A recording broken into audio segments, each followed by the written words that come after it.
এই হচ্ছে আমার বাগানের ৩টি মরিচ গাছ। এই মরিচ গাছগুলোতে দেখেন কেমন মরিচ হয়েছে। ৩ রকমের মরিচ হয়েছে। এটা হচ্ছে গোল এবং বড় সাইজের। আর এইগুলো এত ছোট মরিচ যে অণুবীক্ষণ যন্ত্র দিয়ে আপনাদেরকে খুঁজে দেখাতে হবে। খুবই ছোট, এই যে একটা পাওয়া গেছে, কারণ এগুলো এত মজা যে বলার মতো না। এগুলো কিনতে পাওয়া যায় না, গাছ রোপণ করেই খেতে হয়। সো এই গাছটাতে এত এত মরিচ ধরেছে, 2টা 3টা করে যাই পাই তাই খেয়ে ফেলি, এই জন্য থাকে না। এবং আমার হাজব্যান্ডও খুব পছন্দ করে। আর এই হচ্ছে আমাদের দেশি বোম্বাই মরিচ। দেখেন এত সুন্দর নাগা মরিচ ধরেছে যে বলার মতো না। আর এত এত মরিচ ধরবে গাছটাতে, তাই আমি ভাবতেও পারিনি। বিশ্বাস করেন, দেখার পরে আমি নিজেই অবাক হয়ে গেছি যে এত মরিচ ধরেছে। গাছটা এত সুন্দর যে বলার মতো না। দেখেন কি পরিমাণ মরিচ, যে এই পাশেও মরিচ ধরেছে।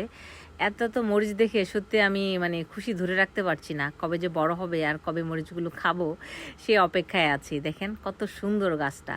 আপনারাও যদি এরকম কয়েকটি গাছ রোপণ করেন, দেখবেন যে অনেক অনেক মরিচ ধরছে, মরিচ আর কিনে খেতে হচ্ছে না।